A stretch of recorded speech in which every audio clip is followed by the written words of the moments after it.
Hello, my name is Elena Eldacher, and today I'm together here with Dr. Paul Clayton, a global leader in pharmaconutrition who has studied for last 40 years Blue Zone diet to understand how what we eat impacts our health, what's been happening with a modern diet over the last 100 years, and why it's gone wrong, and what we could do to get it back right. He's the author of 2 books, Let Your Food Be Your Pharmaconutrition, and also Out of the Fire. So today, Dr. Paul Clayton would like to ask you 3 questions. Why is Zinzino Balance Oil the most superior omega-3 oil in the market?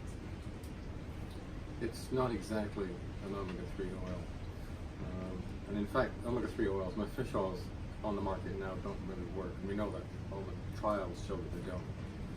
Which is odd, because eating fish is associated with better health outcomes. So how do you have this mismatch?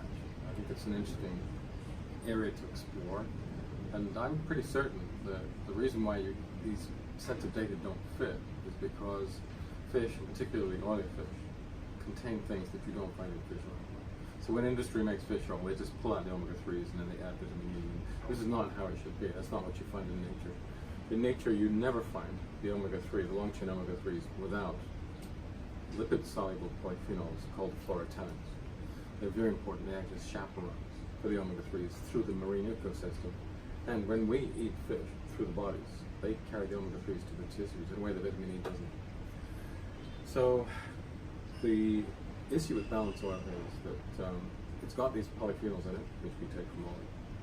And that means that when you take this combination, the omega-3s get to the tissues where they should be. The polyphenols then take on a second role. They're no longer chaperones, they're now also anti-inflammatory compounds. So you get super additive anti-inflammatory benefits. So this is not fish oil, it's more like an oily fish in liquid form. Right, so how long it does take for individuals to actually notice the first benefits of the product? It sort of depends where you start from. It takes approximately 120 days if you're following the right dosage instructions to bring your 6:3 ratio down below 5. Below 5 is a good place to be. That's recommended by the Scandinavian Council of Health Ministers. I think actually it's better to be below 3. There's a lot of evidence that maybe the optimal range is somewhere between 1 to maybe around 2 to 1. That's probably a good place to be. And when you get down to that point, you've also got the polyphenols, you don't have much chronic inflammation at all.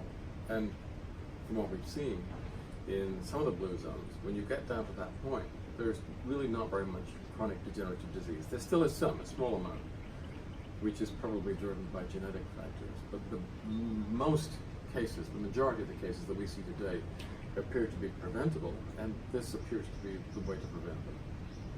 Right, and how actually scientifically we can prove this? Well, we can see this in numerous case histories. We see that people who have conditions where there is a strong inflammatory component, you see reduction of symptoms, remission of symptoms within 4 months, very often within 3, maybe even sometimes 2.5 months. In the United States, where you're starting off with a higher average 6:3 ratio, Europe 15 to 1, the United States 25 to 1. Surprisingly to me, I didn't expect this. We see people reporting remission of symptoms in very short periods of time, sometimes within the first 10 days, because they're starting off from such a bad place. How do we prove this? We have thousands of case histories, wonderful case histories. That proves nothing. We need a prospective clinical trial. It's got to be randomized entry, double-blinded, placebo-controlled, all the bells and whistles. Ideally multiple-centric. We've been pushing towards this for a long time. After 12 months of unremitting effort, we finally got ethics committee approval to start such a study. I don't want to say too much about where it is, because we have governmental support, and I don't want to prejudice that. But I can say it's in the cardiovascular area, very generally. We're hoping to be starting to induct trialists into the study within the next quarter. If we're able to do that successfully, we should be staggering them out of the study by the Q4 of this year. Data collation, writing in Q1 2020, and submission for publication shortly after that. With the protocol that we now are working with the governmental support, I anticipate that we'll be able to place this in a very high-profile, peer-reviewed journal. When we do so, I think that will start to change the debate.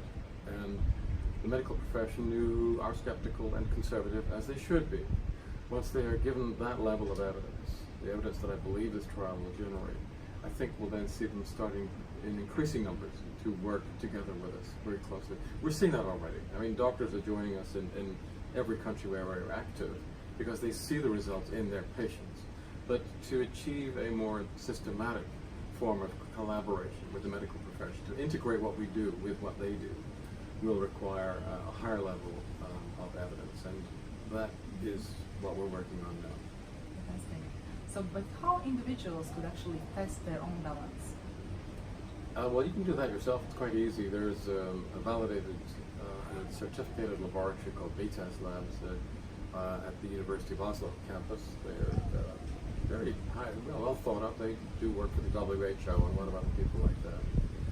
And under the current system, there's a self-test. That's this little thing here. You take a drop of blood, put it on a litmus paper, dry it, put it in the foil envelope, send it off, and then about 2 weeks later, you go online with your code, and you can get your own result. Everything is anonymized. Data protection rules are followed, and the most recent ones, we're very up to date on that. So we can't tell who's submitting which sample, but the person who's doing it has access to their own data. And what you get is a very comprehensive readout of the lipid chemistry of your cell membranes. Technically, your erythrocytes, your red blood cells, which stand in as a proxy for the body's cells in general. So we can tell which fatty acids have been incorporated into the cell membranes, at what levels, at what percentages, and in what ratios. This is very profound insight into membrane chemistry, and that in turn tells us a lot about how that individual is going to respond to inflammatory stimuli and whether they're going to mount a sustained chronic inflammatory response or not. And that's not the whole story, but it's a large part of it. Thank you so much for sharing with people, Clayton. You're very welcome.